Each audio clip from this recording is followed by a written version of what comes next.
विश्व इतिहास की झलक।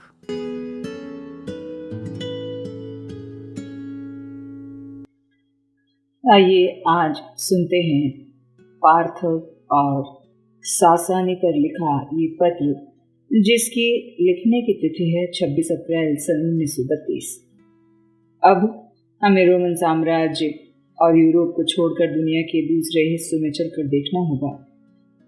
हमें देखना है इस बीच एशिया में क्या हुआ और फिर भारत और चीन की कहानी का सिलसिला भी जारी रखना है। अब दूसरे देश भी जाने हुए इतिहास के क्षितिज पर नजर आने लगे हैं, उनके बारे में भी कुछ कहना होगा। सच तो यह है कि जैसे जैसे हम आगे बढ़ेंगे वैसे वैसे इतनी ज़्यादा जगहों के बारे में इतना ज़्यादा कहना ज़रूरी होगा कि मैं घबरा कर कहीं ये काम ही न छोड़ दूँ। मैंने एक पत्र में रोमन गणराज्य की सेनाओं की पार्थव में कैरे की लड़ाई में करारी हार का जिक्र किया। उस वक्त मैं ये बताने के लिए नहीं रुका कि पार्थव में कौन लोग थे और आज कहाँ हैं। जहाँ आज ईरान और इराक बसे हुए हैं, कैसे एक राज्य कायम कर लिया था। तुम्हें याद होगा, सिकंदर के बाद उसके सेनापति सेल्यूक और उसके वंशज एक हुकूमत पर राज करते थे जो भारत से पश्चिम में एशिया कोचक तक फैला हुआ था। करीब 300 वर्षों तक इनका बोलबाला रहा, जिसके बाद मध्य एशिया के पार्थव नाम के एक कबीले ने इन्हें मार भगाया।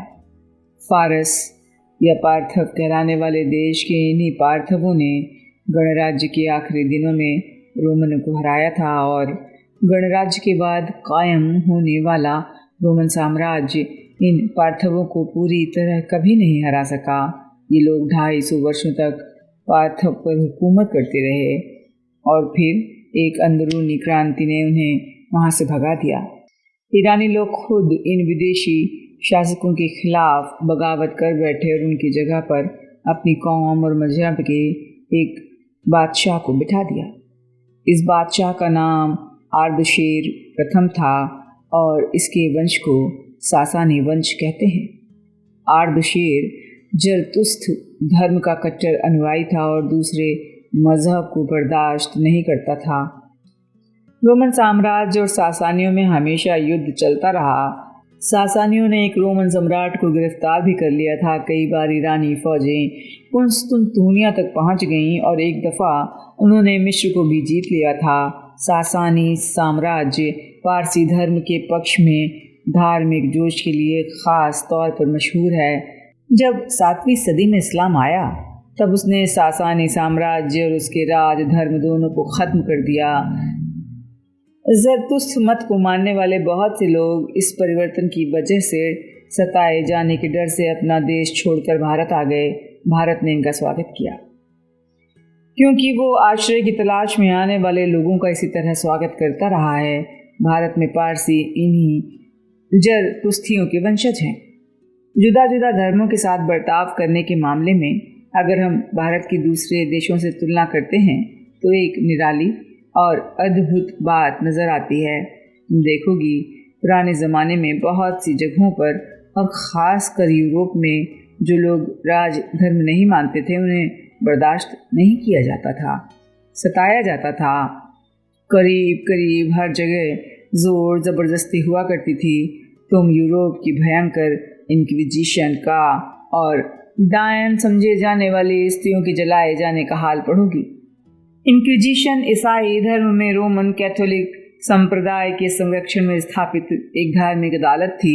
इसका काम धार्मिक अविश्वास को रोकना और धर्म के संबंध में नए विचार फैलाने वालों को दंड देना था। पहले इसकी स्थापना फ्रांस में हुई, बाद में इटली, स्पेन, पुर्तगाल, जर्मनी इत्यादि में भी ये फैल गई। मामूली से मामूली स्वतंत्र विचारों के लिए ये लोगों को जिंदा जलवा देती थी।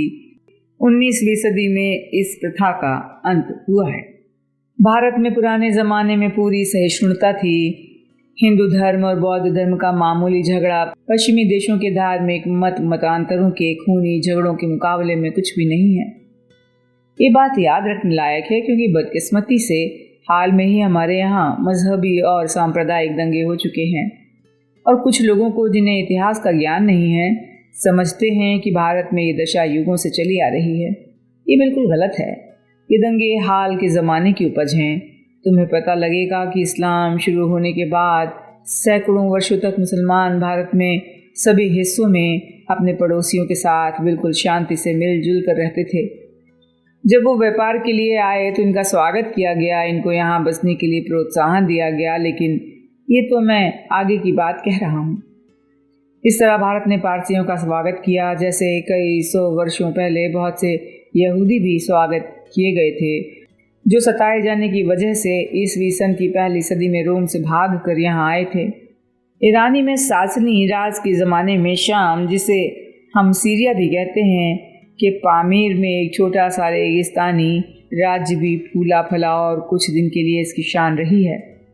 शाम या सासनी के रेगिस्तान के बीच में पामीर व्यापार की एक मंडी था। इसके विशाल खंडहर जो आज भी दिखाई देते हैं इसके आलीशान इमारतों की याद दिलाते हैं।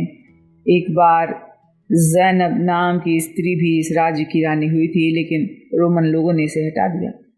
उसके साथ ऐसा सुलूक किया जो ठीक नहीं था या वीरोचित नहीं था। वो उसे जंजीरों से बांध कर रोम ले गए। ईसाई सन के शुरू में शाम एक हरा भरा देश था। बाइबल के नए अहदनामे में हमें इसके बारे में कुछ बातें मालूम होती हैं। बुरा शासन और जुल्म होते हुए भी यहाँ बड़े बड़े शहर थे, बहुत घनी आबादी थी, बड़ी बड़ी नहरें थीं, व्यापार भी खूब फैला हुआ था। लेकिन लगातार लड़ाइयों ने, बुरे शासन ने 600 वर्षों के अंदर इसे करीब करीब वीरान कर दिया। बड़े शहर उजड़ गए, पुरानी इमारतें खंडहर हो गईं। अगर तुम हवाई जहाज़ में बैठकर भारत से यूरोप जाओ तो पामीर और बाल बक के खंडहर तुम्हें रास्ते में दिखाई पड़ेंगे। तुम्हें वो जगह दिखाई देगी जहाँ बाबुल बसा हुआ था, और वो दूसरी जगहें भी जो इतिहास में मशहूर हैं, लेकिन नामो निशान अब नहीं पाया जाता।